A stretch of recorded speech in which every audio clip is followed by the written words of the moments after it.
Alright guys, here we go. So here's the OnePlus 7T. It's 6 months later since the OnePlus 7 Pro was launched. I've actually been using this phone as my daily driver, and there's a couple of things that I really enjoyed about this phone and a couple of things that I really missed comparing to the OnePlus 7 Pro. So in this review, I'm going to talk about 4 things: the design of the phone, the display, the performance, and finally the price of the phone.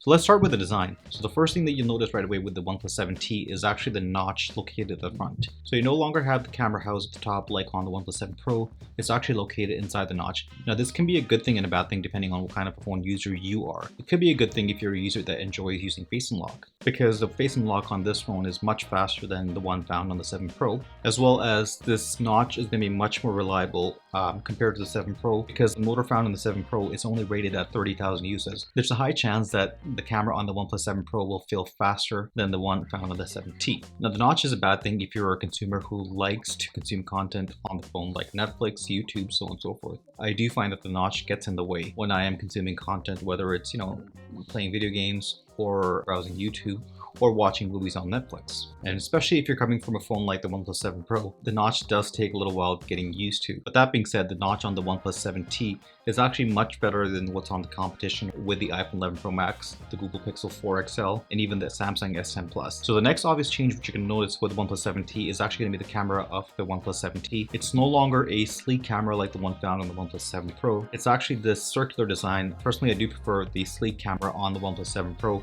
compared to the 7T, but the performance is a little bit better on the 7T, which I'll get to in a couple seconds. As well as on the back of the phone, you get this glossy material in a new color called Glacier Blue. The next biggest change that I saw with the OnePlus 7T compared to the 7 Pro will have to go to the new alert slider found on the 7T, which is actually much better than the 7 Pro. It may appear a little bit smaller, but it's actually much more tactile and actually produces a satisfying sound when you are changing the modes for the notification from ringer, silent to vibrate. So the next most obvious change you'll find on the 7T will have to go to the display of the phone. And it's actually not just the notch that I'm talking about, but the actual display of the phone is actually changed from the 7 Pro. The screen is actually 1080p, not 1440 like the one found on the 7 Pro, but you really don't notice that much of a difference between the two devices when you are consuming content, playing games, or even just browsing the web. You no longer get the curved design like the one found on the OnePlus 7 Pro, but visually the curved edges do look better, but the performance is much better on the 7T with the flat design. Now OnePlus has made the right choice by making the display 90Hz, just like the 7 Pro, and I'll explain where the display truly shines shortly. It's actually one of the best screens on any smartphone as of 2019. The 90Hz refresh rate has really set OnePlus apart from the competition. Now where you will notice the biggest change when you are consuming content on 90Hz will have to go to while you're browsing the web, reading content, and especially when you're playing high-end games. Now one thing I do have to point out with the display is actually it gets really bright, so if you're consuming content outside, you won't have any issues with the brightness. Now one of the things that I have noticed, which might be a huge issue for some people, is there is a slight color change if you are viewing your phone from a certain angle. And I think it has to do with the budget-friendly display that they've put into the 7T. Now onto the performance of the OnePlus 7T. OnePlus has always prided itself in producing phones with high performance capabilities. So the OnePlus 7T doesn't shy away from that at all, and it comes equipped with a beefy Snapdragon 855 Plus processor, and is actually much faster than the one that's found on the 7 Pro. What I have found comparing, the 7 Pro and the 7T is the 7T loads much faster,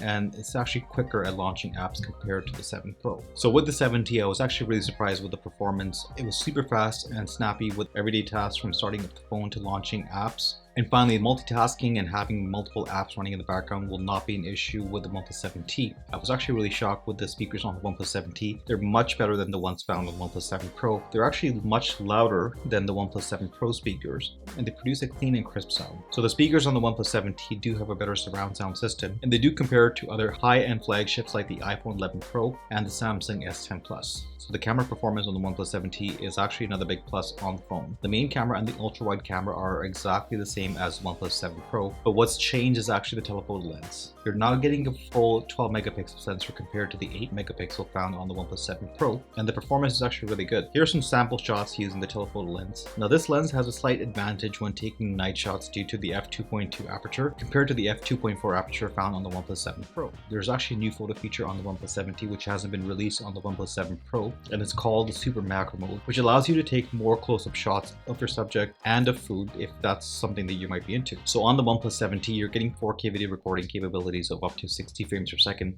but keep in mind if you are recording videos at 4K 60 frames per second, you are still limited to 5 minutes of video recording time. The next biggest plus on the OnePlus 7T will have to go to the charging of the phone. It's actually the same charger that's found on the OnePlus 7 Pro, but the charging on the OnePlus 7T is supposed to be 23% faster, which is actually really fast. You do have to keep in mind that the battery is 200 milliamps smaller than the OnePlus 7 Pro, which has a 4000 milliamp hour battery, but the screen on time found on the OnePlus 7T is actually similar to the OnePlus 7 Pro. One thing that I have noticed with using the OnePlus 7 Pro is actually I never worry about the battery dying, as well as the haptic motor on the OnePlus 7T is really great, but I did find it's a little bit more aggressive than the OnePlus 7 Pros. You're getting the same fingerprint reader as the one found on the OnePlus 7 Pro. It's actually one of the best ones on the market as right now. And finally, it comes out of the box with Android 10. You can expect a near stock Android experience similar to the Pixel 4, and you can also expect over-the-air update. Now, the last part of the video that I'm going to touch upon is actually the price of the OnePlus 7T, and comparing to the OnePlus 7 Pro is actually priced very aggressively. Now, the OnePlus 7 Pro starts off at $649 for the 8GB version, and it goes up to $749 for the 12GB version.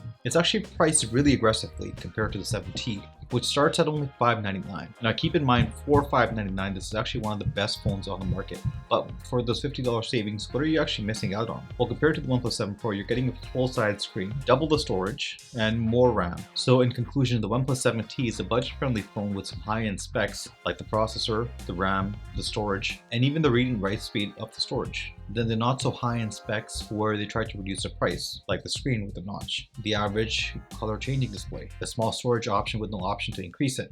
I kind of wish they priced it more aggressively, maybe even having it $100 off compared to the OnePlus 7 Pro. Or maybe they strategically priced it so the people that are searching for the OnePlus 7T could be converted into OnePlus 7 Pro users by saying that, hey, for that extra $50, you'll be entering the Pro category. So there you guys go. Here's the OnePlus 7T review. It's actually a pretty good phone for the price it's at. But for $50 more, you get a lot more with OnePlus 7 Pro. I hope you guys enjoyed watching this video. If you did, hit that like button and subscribe to the YouTube channel, and make sure you hit the bell icon. There's more content coming your way. Thank you for watching, and leave me a comment down below. Let me know what you think about the OnePlus 7T. As always, thank you for watching. There's more content coming. See you in the next one.